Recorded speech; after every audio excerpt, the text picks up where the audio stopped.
حضرت ایوب علیہ السلام کا تذکرہ قرآن کریم میں اللہ نے کئی مقامات پر کیا ہے۔ انبیاء بنی اسرائیل میں سے تھے، اللہ کے جلیل القدر پیغمبر تھے۔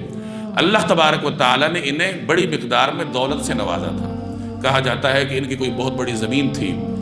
جس پہ ان کے لیے کاشتکاری ہوا کرتی تھی، ہزاروں کی تعداد میں ان کے مویشی تھے، یعنی اپنے زمانے کے امیر کبیر رئیس شمار ہوتے تھے، اور اللہ نے ان کو اولاد بھی عطا کی تھی، گھر بار عطا کیا تھا۔ پھر کوئی وقت ایسا آیا کہ یہ آزمائش کا شکار ہوئے۔ مختلف روایات جو نقل کی جاتی ہیں ان کا خلاصہ یہ ہے کہ انہیں کوئی بیماری لاحق ہو گئی تھی، اور اس بیماری کی وجہ سے ایوب علیہ السلام تکلیف کا شکار تھے۔ بعض حضرات نے لکھا ہے کہ ان کے جسم کا ایک ایک عضو اس تکلیف کا شکار تھا سوائے زبان کے۔ چنانچہ زبان صحیح سلامت تھی تو وہ زبان سے اللہ کی مناجات کرتے تھے، اللہ سے دعا کیا کرتے تھے۔ ایک تو یہ جسمانی آزمائش آئی، دوسری طرف کوئی ایسی آزمائش آئی کہ ان کی اولاد جاتی رہی۔ بعض لوگوں نے لکھا ہے کہ چھت گر گئی تھی جس کی وجہ سے ان کی اولاد اللہ کو پیاری ہو گئی، اور بہرحال ایسے حالات پیدا ہوئے کہ نہ ان کی اولاد رہی، ان کی بیویاں بھی نہیں رہیں سوائے ایک بیوی کے جو ان کی خدمت کیا کرتی تھی، اور جسمانی طور پر بھی کسی بیماری کا شکار ہو گئے تھے، کوئی آزمائش آئی تھی۔ اب قرآن کریم آزمائش کی تفصیل بیان کیے بغیر یہ بیان کرتا ہے کہ اس آزمائش میں ایوب علیہ السلام نے کیا کیا۔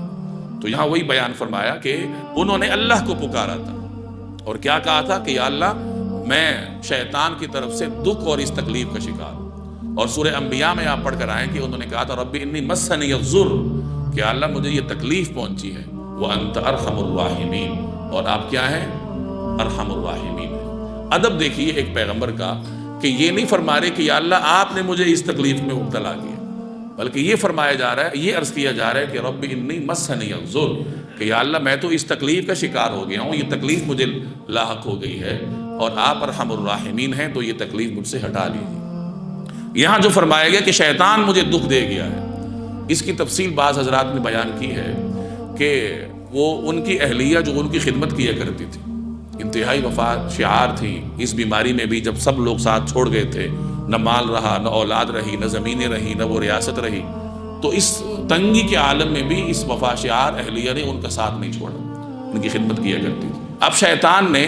ان کی اہلیہ پر دوسرے طریقے سے وار کرنا چاہا کہ میں ان کی اہلیہ کو کسی طرح ان کی عقیدہ توحید کو متزلزل کر دوں، جو اللہ پہ ان کا ایمان ہے، جو کہ پیغمبر کی اہلیہ ہے۔ تو شیطان نے یہ چاہا کہ میں ان کی اہلیہ کے ایمان میں کوئی نقب لگا سکوں یا ادھر مجھے کوئی راستہ ملے۔ چنانچہ ایک مرتبہ ان کی اہلیہ تشریف لا رہی تھی تو شیطان راستے میں انسانی شکل میں آیا، حکیم کی شکل، اور ان سے کہنے لگا ہمدردی کا اظہار کرتے ہوئے کہ میں نے سنا ہے کہ آپ کے خاوند اس طرح تکلیف کا شکار ہے، میں علاج کر دوں گا، لیکن ایک شرط ہے میری کہ جب وہ ٹھیک ہو جائیں گے تو آپ نے پھر یہ کہنا ہے کہ ان کو حکیم نے ٹھیک کر دیا، یا اس طرح کوئی بات اس نے کی کہ یعنی وہ یہ نہ کہیں کہ اللہ نے ٹھیک کیا ہے، بلکہ اللہ کے غیر کی طرف شفا منسوب کر دیں۔ تو شیطان کی یہ کوشش تھی کہ وہ ان سے یہ جملہ نکلوا سکے۔ اب جب یہ اہلیہ آئیں ایوب علیہ السلام کی خدمت میں اور کارگزاری سنائی، تو ایوب علیہ السلام سمجھ گئے کہ یہ تو شیطان ہے، اور شیطان یہ چاہتا ہے کہ اس طرح میری اہلیہ کے توکل کو خراب کر سکے۔ تو اس پر وہ پھر پریشان ہوئے اور اللہ سے انہوں نے دعا کی کہ یا اللہ جسمانی طور پر بھی تکلیف کا شکار ہوں، اور شیطان بھی اس طریقے سے یعنی میری اہلیہ کو وسوسے ڈال رہا ہے، یا وہ اس کا جو توکل ہے آپ کے اوپر وہ خراب کر رہا ہے۔ تو ان کی یہ دعا سن کے اللہ جل جلالہ کی رحمت جوش میں آئی، اور اللہ نے فرمایا کہ آپ جہاں پر ہیں اپنا پاؤں زمین پر ماریں، پاؤں زمین پر ماریں گے تو وہاں سے چشمہ ابل پڑے گا، اس چشمے میں آپ غسل فرما لیجئے، تو اس غسل کا نتیجہ یہ ہوگا کہ آپ کی تمام تر تکلیف دور ہو جائے گی، اور آپ دوبارہ تندرست اور توانا ہو جائیں گے۔ چنانچہ اس طریقے سے اللہ جل جلالہ نے انہیں شفا عطا فرمائی، اور جو اولاد اللہ کو پیاری ہو گئی تھی اللہ نے پھر اس سے 2 گنا اولاد ان کو عطا فرمائی، جو مال جاتا رہا تھا اس سے کئی گنا مال زیادہ اللہ تبارک و تعالیٰ نے انہیں عطا فرمایا۔